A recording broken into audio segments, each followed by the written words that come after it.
भारतीय के नहीं बल्कि संपूर्ण मनुष्य जाति के आधार बिंदु है। एक ऐसी शख्सियत जिसने अपने जीवन काल के दौरान, अपने अवतार के दौरान जो लीला रची, उससे पूरा विश्व चमत्कृत रहता है। एक ऐसा व्यक्तित्व जिसको लोग अपने सखा के तौर पर देखते हैं, अपने बच्चे के तौर पर देखते हैं, अपने आराध्य के तौर पर देखते हैं, अपने भगवान के तौर पर देखते हैं, और फिर भी समझ नहीं पाते हैं कि इस व्यक्तित्व को कैसे समझा जाए। पर कुछ विभूतियां ऐसी हैं जो इस अवतार के संदर्भ में अलग अलग तरीकों से, अलग अलग आयाम से हमारे बीच में प्रस्तुतियां देती है। उनमें से एक बड़ा सम्मानित नाम है देवकीनंदन ठाकुर जी का। देवकीनंदन जी सरस कथा के माध्यम से भक्ति की जो अविरल धारा वो विगत वर्षों से बहा रहे हैं, उससे पूरा विश्व ही चमत्कृत है। आज जन्माष्टमी के पावन अवसर पर हम सीधे रुख कर रहे हैं मथुरा का, यहां पर हमारे साथ विख्यात कथावाचक देवकीनंदन ठाकुर जी जुड़ रहे हैं। ठाकुर साहब, बहुत बहुत स्वागत आपका। सबसे पहले आपको बधाई, आपके आराध्य भगवान श्री कृष्ण, हमारे आराध्य प्रभु श्री कृष्ण का आज प्राकट्य दिवस है। कैसे देख रहे हैं इस दिवस को आप? मेरे आराध्य, आप हमारे सबके आराध्य की जन्मदिन की प्राकट्य महोत्सव की बहुत बहुत बधाई आपको।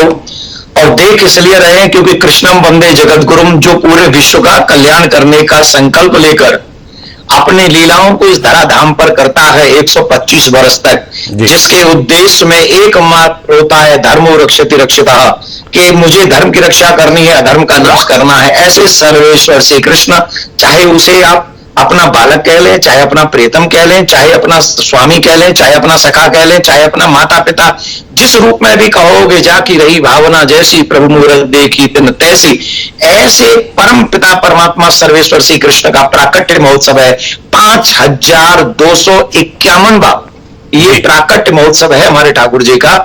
तो सभी सनातनियों को इस प्राकट्य महोत्सव की हम सभी को बधाई देते हैं। बहुत बहुत बधाई। ठाकुर जी कृपा करें।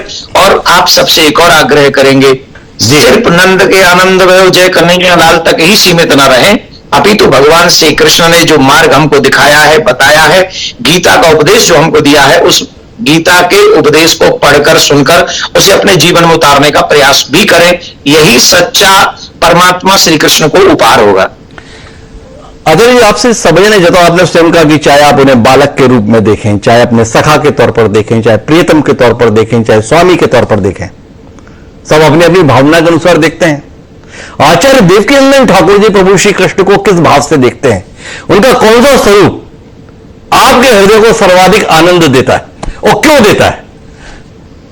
देखिए, सबसे प्यारा जो उनका, तो अधिकांश ब्रजवासी जो अपने कृष्ण को प्यार करते हैं वो सखा भाव से करते हैं जी, कि वो हमारे, क्योंकि सखा ही है, और अधिकांश उनको ग्वाल वालों के साथ सखा बन के रहने में बहुत आनंद भी आता है। तो मेरा पर्सनल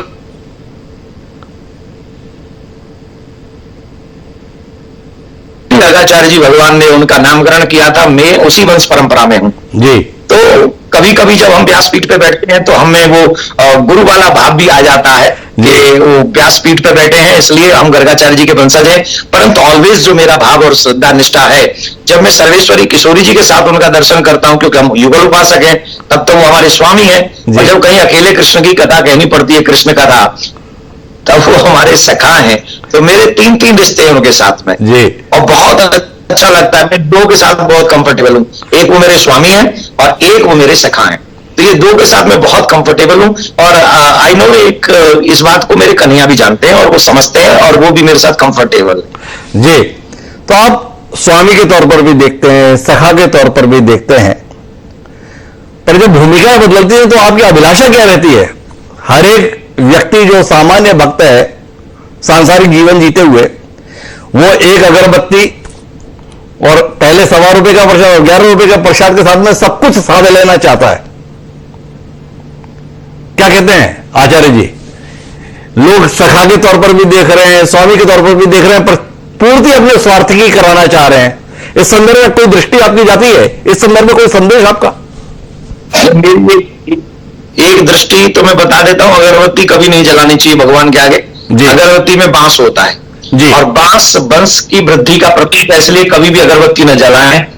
इस जन्माष्टमी पे ये सभी सनातनियों को आपके चैनल के माध्यम से सुन लेना चाहिए कि बांस बिल्कुल भी न जलाएं। हाँ, घी के दीपक जलाने चाहिए, मोमबत्तियां भी न जलाएं, कैंडल भी न जलाएं, घी के दीपक जलाने चाहिए। और घी के दीपक जलाने का बहुत बड़ा महात्म है आज के दिन।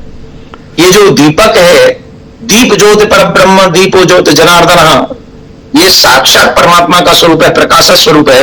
इसलिए भगवान के आगे घी का दीपक जलाना चाहिए। प्लस भगवान ना तो 11 रुपए के प्रसाद के भूखे हैं, ना 11 लाख रुपए के प्रसाद के भूखे हैं।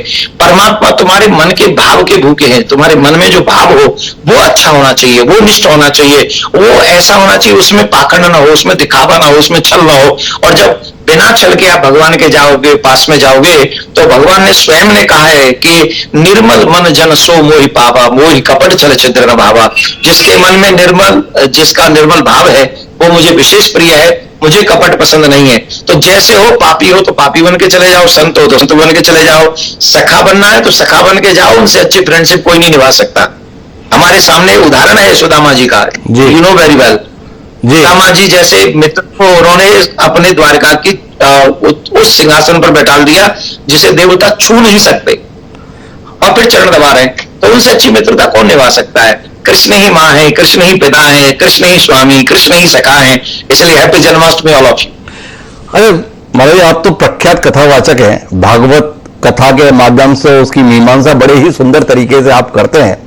कुछ जिज्ञासाएं मन पे हैं इस अवसर पर, उन 2-3 जिज्ञासाओं का समाधान आपसे चाहता हूं, क्योंकि व्यक्ति को कहीं ना कहीं उलझन रहती है। जैसे अभी आपने सुदामा जी के संदर्भ में उल्लेख किया, लोग मानते हैं भगवान का साथ मिल जाए तो कुछ भी किया जा सकता है, पर जो भगवान के साथ पड़े, भगवान का सानिध्य जिनको मिला, इसके बावजूद भी दारिद्र्य उनके जीवन का हिस्सा रहा, तब तक रहा जब तक कि द्वारका ना पहुंच गए।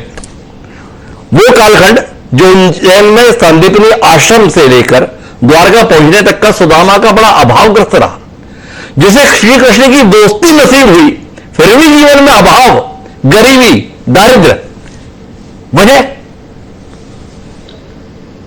भगवान ने गीता में कहा है कर्मण्यवाधिकारस्ते मां फलेषु कदाचन जी। वो व्यक्ति जैसा कर्म करेगा उसको वैसा फल मिलना ही है जी। पर परमात्मा योगक्षेम बहम में हम ये भी कहते हैं कि मैं अपने भक्त के सब कुछ योगक्षेम बहम कर लेता हूं। इसका एक सीधा सा अर्थ जो निकलेगा कि जब आपने आटा मार दिया जी और रोटी बनाने लग गए तो रोटी खाओगे तो ही भूख मिटेगी। लेकिन कई बार क्या होता है, कम खाने पे भी भूख मिट जाती है, कई बार बहुत ज्यादा खाने पे भी नहीं मिटती है। तो अभिप्राय ये हुआ कि जब हम ये आशा रखते हैं कि हमारा संबंध परमात्मा से है, तो परमात्मा चाहते हैं कि जन्म जन्म के उस कष्ट को, अगर हमारा रिलेशन परमात्मा से है तो कुछ ही दिनों में समाप्त कर देते हैं, और अगर परमात्मा से वो संबंध नहीं है तो फिर कई जन्मों तक हमको भोगना पड़ता है। सुदामा जी ने कभी भी मित्रता के भाव में इस भाव से मित्रता नहीं करी कि मैं कृष्ण से मुझे कुछ मिल जाए।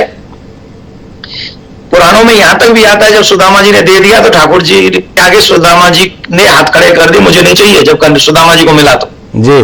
तो परमात्मा की जो निष्काम भक्ति है वो कुछ पाने के लिए नहीं होती है। सुदामा ने मित्रता कुछ पाने के लिए नहीं की थी, फिर भी परमात्मा ने उनके कर्म को भुगवा कर फिर भी परमात्मा ने उनको अधिक दिया जी। और ये सिद्ध कर दिया कि तुम कर्म करो, मैं तुम्हें फल दूंगा। इसका मतलब है कि कर्म को भी भगवान से संबंध जोड़ने के बाद हम लोग ऐसा नहीं कि हम कुछ भी करें जैसे आजकल कर रहे हैं। मंगलवार वाले दिन हम लोग कुछ नहीं खाते पीते, बाकी के 6 दिन कुछ भी नहीं छोड़ते हम दुनिया में। तो ये हमारा धर्म थोड़ी है, ये धर्म ही है। धर्म ये सिखाता है जीवन भर कुछ अच्छा कीजिए जिससे परमात्मा भी आपको देखे, खुश हो सके। तो जैसा करोगे वैसा भरोगे, लेकिन परमात्मा से संबंध रहा तो उस भरने को कम और ज्यादा कर सकता है। अरे ये बताइए कि भगवान का साथ किसको मिलता है? भाई महाभारत के प्रसंग में 2 पात्र दिखते हैं, एक तरफ दुर्योधन दिखता है, एक तरफ धर्मराज युधिष्ठिर दिखते हैं। भगवान श्री कृष्ण की कृपा, आशीर्वाद, सहयोग, साथ धर्मराज युधिष्ठिर के हिस्से में आता है। पर किस धर्मराज युधिष्ठिर के हिस्से में आता है? वो धर्मराज युधिष्ठिर के हिस्से में जो जुआ खेलते हैं, वो धर्मराज युधिष्ठिर जो जुए में सब कुछ हार जाने के बाद अपने भाई और अपनी पत्नी तक को दांव पर लगा देते हैं। अगर इनको भगवान का साथ मिल जाता है तो फिर किसी भी पापी को यह सब कुछ क्यों करना कि भगवान मेरा साथ देंगे कि नहीं देंगे? ये जिज्ञासा मन में आती है। आपने इसका कोई ना कोई उत्तर तो खोजा होगा, अपनी मीमांसा देंगे। अच्छी है और मुझे गर्व हो रहा है कि आपके मन में ऐसी जिज्ञासा आ गई है। जी हमको एक बात बताइए कि धर्मराज ने ये जो गलती करी जिसे आप गिना रहे हैं, जी क्या भगवान ने उसे प्रशंसनीय कहा? जी कहा क्या? नहीं, उन्होंने जो निंदा की उन्होंने इसके संदर्भ में। जैसे दुर्योधन ने कोई भी एक प्रशंसनीय कार्य किया जीवन में? जी किया क्या? नहीं।